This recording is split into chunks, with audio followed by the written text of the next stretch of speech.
Welcome back to the shows Peter A. DeLuca here. This is the Film Buff Podcast. I'm gonna put I got egg on my face, gonna put my foot in my mouth from a previous episode where we discussed Hellboy, and essentially my thesis, my contention, my big idea for that episode was that Hellboy's done as a franchise. But I watched the two most recent Hellboy movies, so now I'm all caught up. I've seen 4 Hellboy movies, 3 separate Hellboys, 3 separate directors, and we're talking about 2019. This was a Hellboy people were excited for. They were pumped up. I've seen it. Now, around this time, I did the stupid move. Idiot film buff here.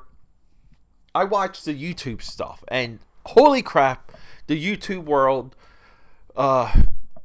beat this movie up. This movie, me going into it, I'm thinking it's incomprehensible, it's horrible, the special effects suck, it stinks. Boy, was I wrong.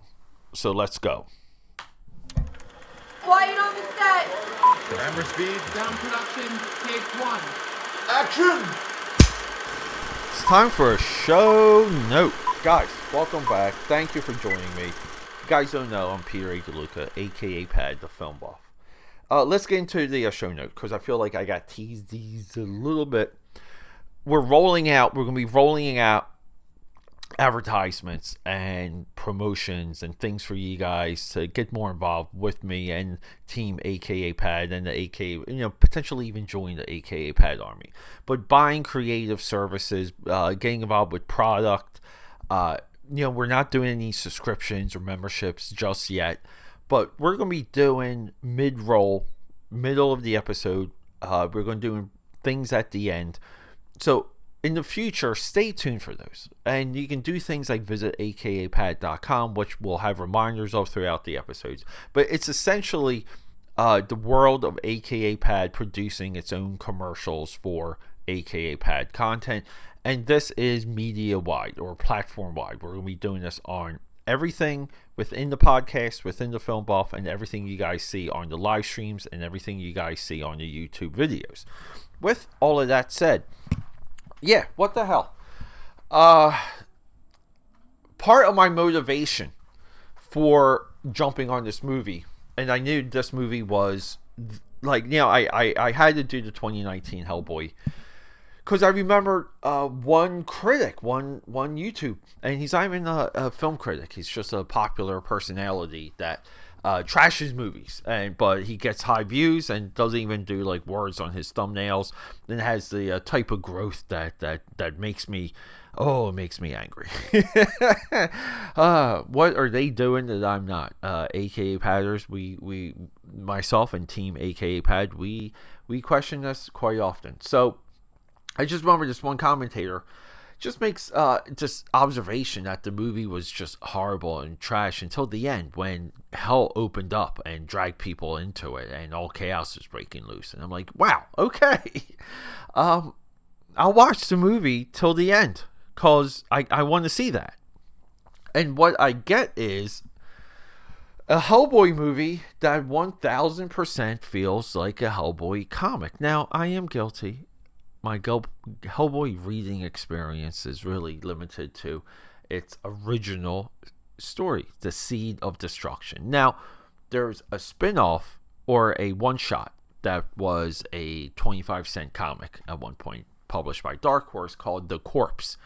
So it's like The Corpse and Seed of Destruction. That's my range of Hellboy.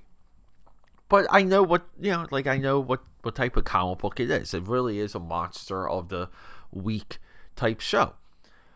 I got a full sense of that with this. Now, I'm familiar with guys like Lobster Johnson and the extended Hellboy universe that is now a comic book universe. Lobster Johnson's flashback and end credit sequence in this movie is awesome. People were excited for David Harbour. He's our big guy from Stranger Things. Going from Stranger Things to Hellboy is perfect casting symmetry.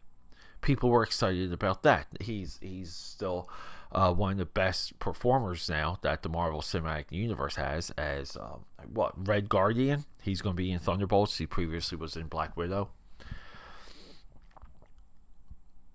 So we get this, and then we get Neil Marshall. This is our director. Now, this movie has incredible special effects. Milla Jovovich from Resident Evil, perfect casting as the villain. Her origin story, fantastic. The creatures and the design work that Hellboy encounters along the way, and the special effects execution, practical and not practical, is great. I don't know why people always knock modern day special effects. I don't know why. I think the rendering is different. I think things are meant to look softer for different reasons. And I think these are some of the things that the studios and the special effects houses know that the audience and critics do not.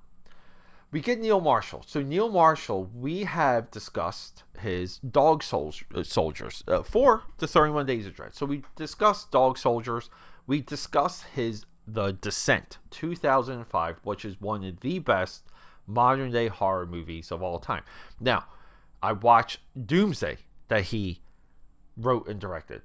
I watched some of Centurion that he wrote and directed. So would I like to do more about this filmmaker? Because he definitely is a filmmaker. He follows up Hellboy the next year with a movie called The Reckoning. He follows up that with another movie called The Lair. He follows that up with another movie called Duchess and another movie called Compulsion. This guy cranks out a movie every other year. He has a visual filmography. He's also active in television, Westworld, Black Sails, Game of Thrones, Hannibal, Lost in Space. These are all visually striking series. Neil Marshall attached to this movie would get people pumped up. So what exactly happens? Because this is a $50 million movie that feels like it's a little bit more. Ian McShane plays the mentor, the human father of Hellboy. He has a great twist ending. I thought this movie was great. I thought it was fantastic. I thought this movie had enough meat on the bone to continue this team, to get Neil Marshall back, to get the special effects guys back, to get the cast back together, let David Harbour continue to be this character. I don't know, AK Powders. I'm strongly divided with the rest of the world, because this, to me, feels way more like a Hellboy comic than the Golden Army, which people, I think they pumped that stock a little bit too much, and the original Hellboy. I think this movie has a mood that fits. I think this movie has creature design that fits. My only complaint with and a little bit of a spoiler, because we're going to be doing the Crooked Man also, because I feel like we have to complete the Hellboy arc. We have to be fair with our opinions earlier. The reception of this movie proves my contention. The Hellboy franchise is dead, but the quality does not, and it's okay to be divided on that. Both of those things can be true at the same time. Peter A. DeLuca, your film buff, is fine with that. I don't know, AK Powders. I want to watch this movie again. So, there. The movie wins. The YouTubers have not defeated me. I'm still strong. I'm still bullish on Hellboy for this movie. Now, we will discuss the follow-up, and I do want to get into the animation, because I just love the idea of Hellboy being animated. Now, on YouTube, will I get into some of the... I will talk about the corpse on YouTube, but that might be as far as I go for a little bit of time. I don't have much of a desire to read more of Hellboy. He's got some nice hardcovers. I think they're the definitive editions, and every comic book, whatever, needs to have those on their bookshelves.